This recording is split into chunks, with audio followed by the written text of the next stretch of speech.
The afternoon sun glared over the busy streets of Quezon City as the deep rumble of motorcycles echoed near a small roadside cafe. A group of Filipino bikers known as the Tagalog Thunder Riders had just parked to rest, laughter and the smell of brewed coffee filling the air. Suddenly, a small girl no older than 7 came running toward them, her face streaked with tears and dirt. "Please help. They're hurting my mama," she cried, her tiny voice trembling with fear. The bikers froze for a second, their laughter fading into silence. Kuya Ramon, the leader, knelt beside her, gently holding her shoulder and asking what happened. Her breath came in gasps as she pointed toward the crowded streets ahead. Without another word, Ramon nodded to his crew. The engines roared to life, echoing through the neighborhood like a call to action. The little girl climbed behind Kuya Ramon on his big black motorcycle, clutching tightly as they raced down the narrow road. People turned their heads as the group sped past, their jackets glinting with the words, "Tagalog Thunder Riders." Dust rose behind them as the sound of revving bikes grew louder and more determined. The girl's eyes filled with hope again for the first time that day, believing that these strangers on roaring machines might just be her mother's only chance. The city around them blurred, but her heart felt steady, she knew help had arrived. The bikers followed Althea through the tangled streets of Quezon City, their engines growling like thunder as the little girl pointed toward a narrow alley behind the market. The air smelled of sweat, fish, and fear.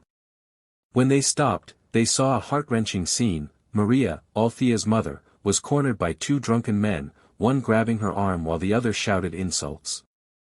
Without hesitation, Kuya Ramon revved his motorcycle loudly, the sound booming through the alley like a warning. The men turned, startled by the sight of the black-clad bikers blocking the exit. Jomar, Skull, the tallest and fiercest-looking of them, stepped forward, his expression calm but deadly serious.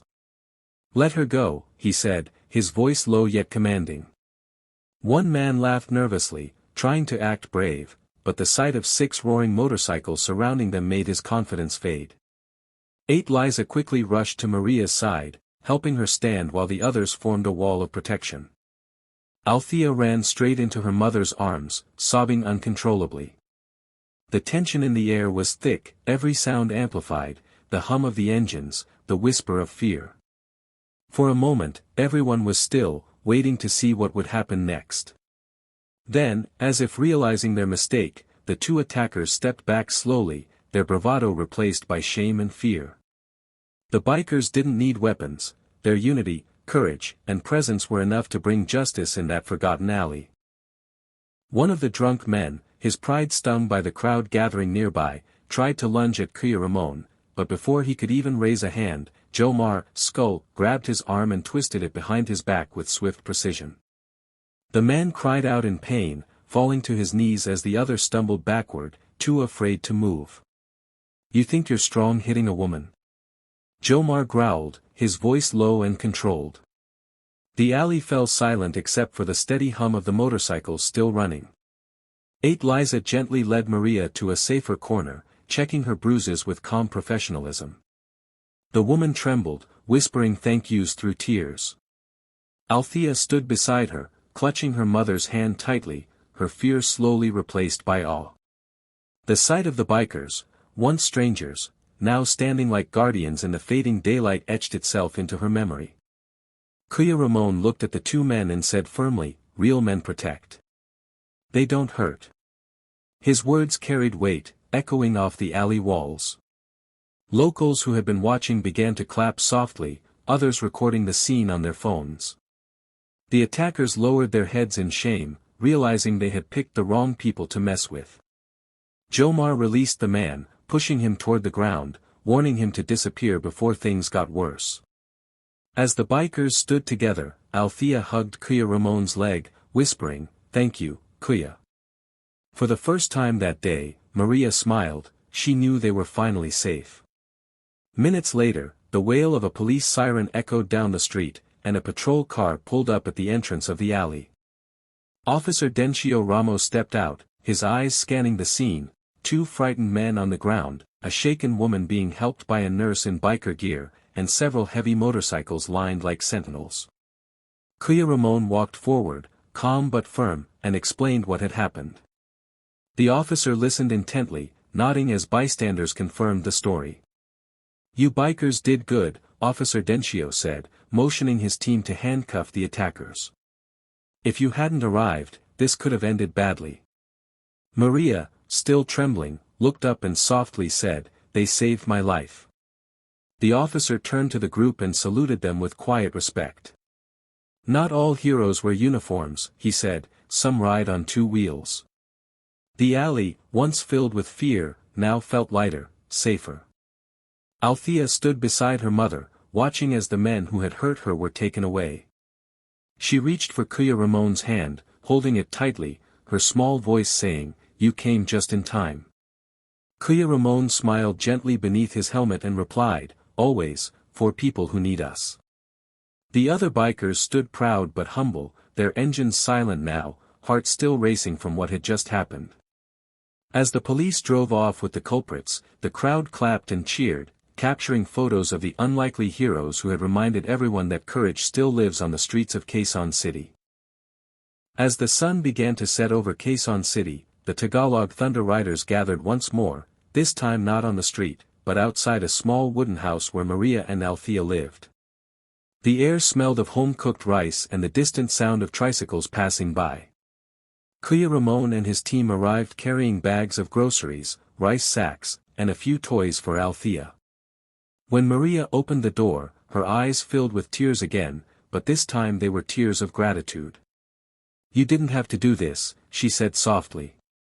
Liza smiled and replied, "We take care of family, even the ones we just met." Inside, the bikers fixed the broken door that had been damaged during the attack, while Jomar quietly painted over the cracked walls. Althea ran around excitedly, clutching a new stuffed bear one of the bikers had given her. "His name is Tigre, like your group," she said with a giggle, making everyone laugh. Maria served them coffee and bread as they sat outside under a flickering light, sharing stories and laughter. For the first time in days, peace filled their little home. Before leaving, Kuya Ramon knelt down to Althea's level and said gently, "You're the real hero, Anak. You were brave enough to ask for help." The little girl hugged him tightly, whispering, "You're my superheroes." As the bikers rode away into the glowing city night, their engines roared not with noise, but with pride, compassion, and brotherhood. A few days later, Quezon City woke up to a story that touched the whole nation. Someone had recorded the entire rescue, from the moment Althea ran to the bikers, to the emotional reunion with her mother, and posted it online. Within hours, the video spread across social media like wildfire. Headlines read, "Filipino bikers save mother and daughter, heroes on two wheels."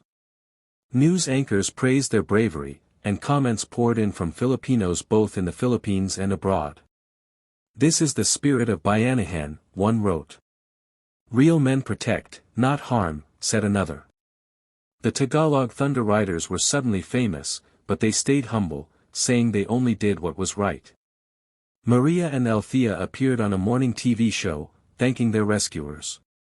Tears filled Althea's eyes as she told the host, "I wasn't afraid anymore because I knew Kuya Ramon and his friends would save Mama."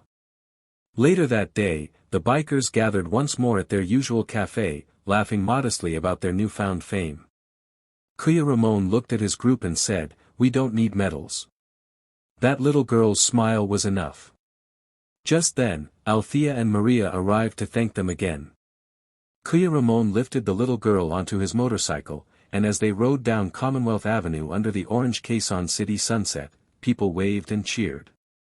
The sound of the engines faded into the distance, leaving behind a memory, a story of courage, kindness, and the unbreakable Filipino spirit.